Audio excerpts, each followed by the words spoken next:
Tinapay mula sa langit. A daily morning devotion with CRC family.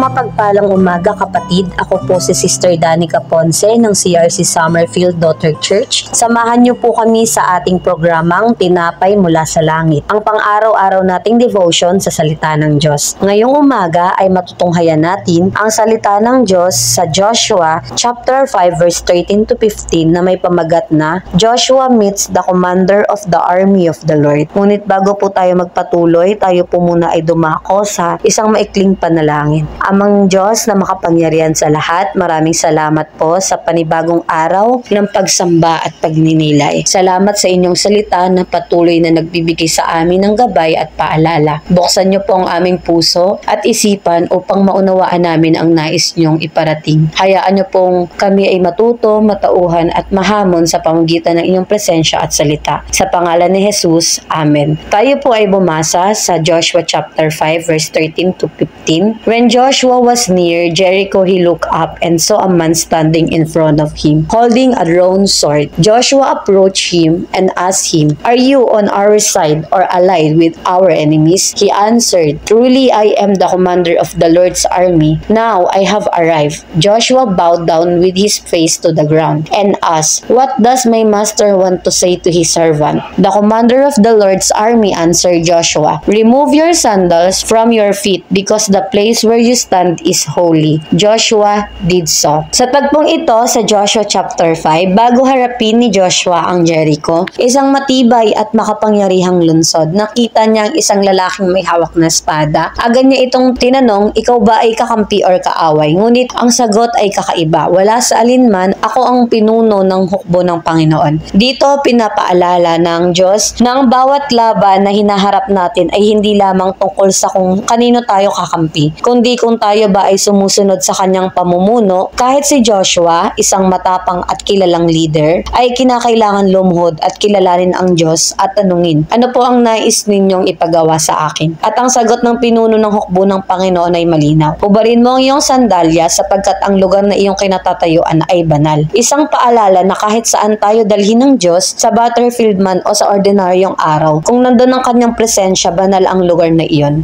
Minsan po, abala tayo sa pagharap sa ating mga Jericho o yung mga problema, yung mga pressure, responsibilidad natin sa buhay. Pero bagong lahat ng ito, tinatawag muna tayo ng Diyos na kumilala sa Kanya at magpakumbaba. Hindi mahalaga kung tayo ang leader, ang mahalaga ay kung tayo ay sumusunod sa tunay na leader. Bago lumaban, lumuhod, bago magdesisyon tayo ay makinig, bago sumunod tayo ay sumamba. Ang tunay na tagumpay ay hindi sa lakas ng tao, kundi sa pagsunod niya sa Diyos. Tayo po ay manalangin para sa ating pagtatapos. Panginoon, salamat po sa paalala na kayo ang aming tunay na pinuno. Patawarin niyo po kami sa mga panahon na kami nauuna, hindi naghihintay ng inyong gabay at umaasa sa aming sariling lakas. Turuan niyo po kaming maging gaya ni Joshua, handang lumuhod, makinig at sumunod. Pagpalain niyo po ang aming mga ginagawa, ang aming pamilya at ang mga hamon na aming hinaharap sa buhay. Palakasin niyo po kami, Panginoon, hindi lang bilang mga leader, kundi bilang mga lingkod na may pusong handang sumunod. Inaalay po namin ang lahat ng ito sa pangalan ni Jesus. Amen. Maraming salamat po sa inyong pakikibahagi sa ating programa. Lagi po nating pagnilayan ang salita ng Diyos mula sa ating puso dahil lubos ang magiging kaunawaan natin dito. Muli po nyo kaming samahan bukas sa pagdinilay ng kanyang mga salita dito sa programang Tinapay Mula sa Langit. Malaya po nyong i-share ang video na ito upang kayo po ay maging pagpapala sa iba. Pagpalain po tayo lahat ng ating Panginoon at muli isang magandang umaga.